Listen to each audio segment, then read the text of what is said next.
Boa tarde, galera do nono ano, beleza? Espero que estejam todos bem. Eu vou dar continuidade à questão da apresentação do conteúdo para vocês da apostila 1. Hoje a gente vai estar falando sobre a questão da Primeira Guerra Mundial, tá? E eu vou trazer para vocês o que a gente chama de antecedentes, né? O que teria gerado essa guerra. Bom, devemos lembrar que houve no momento do Congresso de Berlim uma divisão, né, das terras da África e da Ásia. Essa divisão ela não foi muito bem resolvida ali pelas pessoas que habitavam a Europa. Alguns não concordavam, como por exemplo os dois países mais recentes a serem formados, que é a Itália e a Alemanha, e isso faz no caso com que esses dois países fiquem um pouco assim desconfiados das práticas que Inglaterra e França estavam utilizando para ter mais territórios com mais acesso a recursos naturais para desenvolvimento maior da sua industrialização, tá? A gente chama esse período de 1885 até 1914 de paz armada. Tipo, a galera já sabia que ia acontecer esse conflito, já estava iminente que ia acontecer esse conflito. Claro, analisando do futuro e você olhando para o passado, é infinitamente mais fácil você ter essa certeza. Mas existiam, no caso, indicadores que são essas insatisfações, por exemplo, de Itália e Alemanha com França e Inglaterra, que algo poderia acontecer. E a gente vai entender isso um pouquinho mais.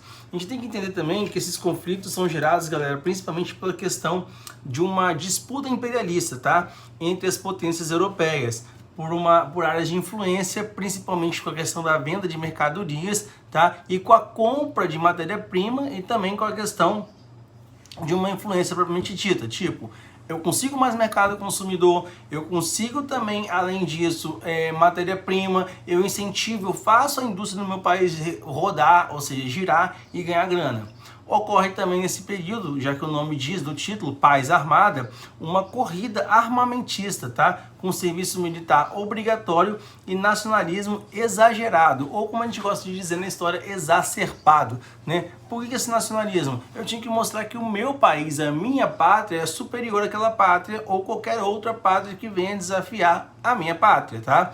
Lembramos que esses são conceitos das ideologias do século XIX, tá? Que surgiram assim também como, por exemplo, surgem a questão do socialismo, do comunismo, do anarquismo e por aí vai.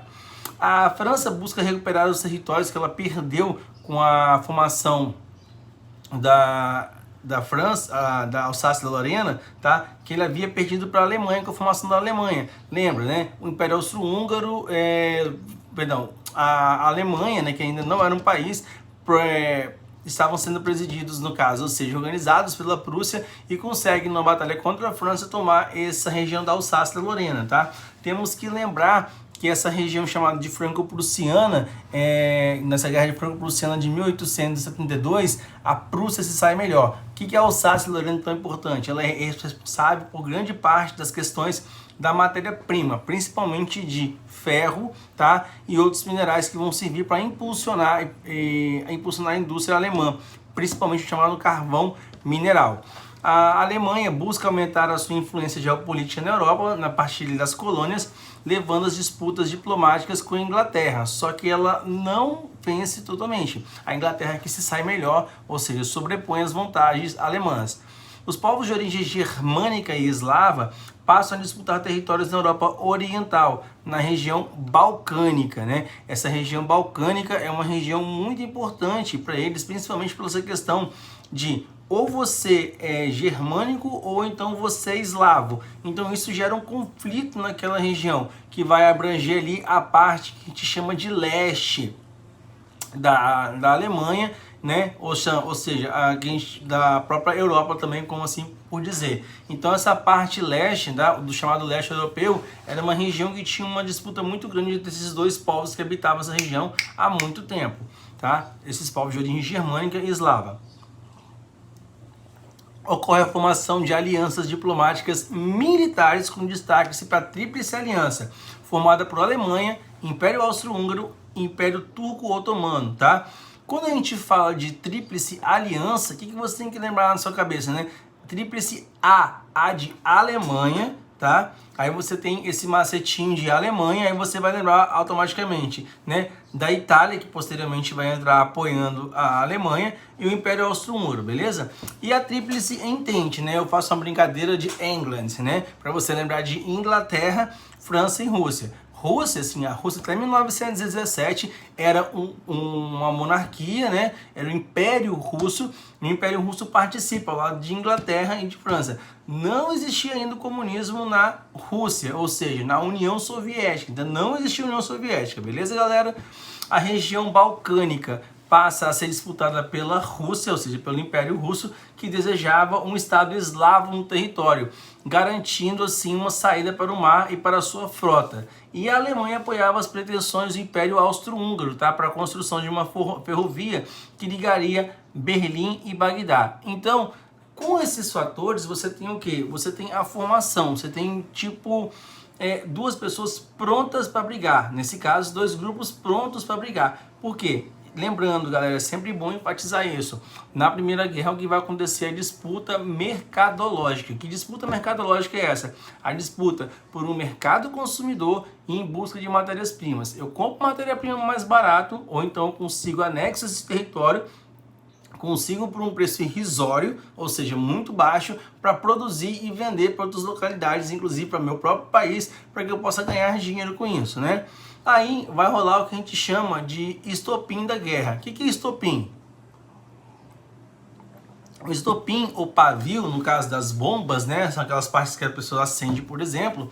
Esse estopim, né, que era muito curtinho, né, que acabou explodindo muito rápido, foi quando o príncipe herdeiro do Império Austro-Húngaro, né, que era apoiado por Alemanha e Itália, eles fazem o quê? O Francisco Ferdinando, ele faz uma visita a Sarajevo. Sarajevo, né, ou Sarajevo, tanto faz, depende da sua pronúncia, era na Bósnia-Herzegovina, região balcânica, tá, no leste europeu, e disputada por austríacos e sérvios. Só que os austríacos, eles têm uma descendência germânica e os sérvios, eles têm uma descendência eslava. E essa região da Bósnia-Herzegovina, né, era uma região muito rica em minerais. Então todo mundo queria aquela região para impulsionar as suas indústrias, tá? A Bósnia era pretendida, né, territorialmente pelos austríacos, mas grande parte da população de lá era de origem sérvia, ou seja, a Sérvia é de origem eslava. Só que a Sérvia, ela tinha o apoio de um país muito essencial para essa brincadeira, chamado Rússia, tá? E as pretensões territoriais que a Rússia tinha na chamada região balcânica, tá? Francisco Ferdinando, então, ele acaba sendo vítima de um atentado organizado por um grupo nacionalista sérvio, tá?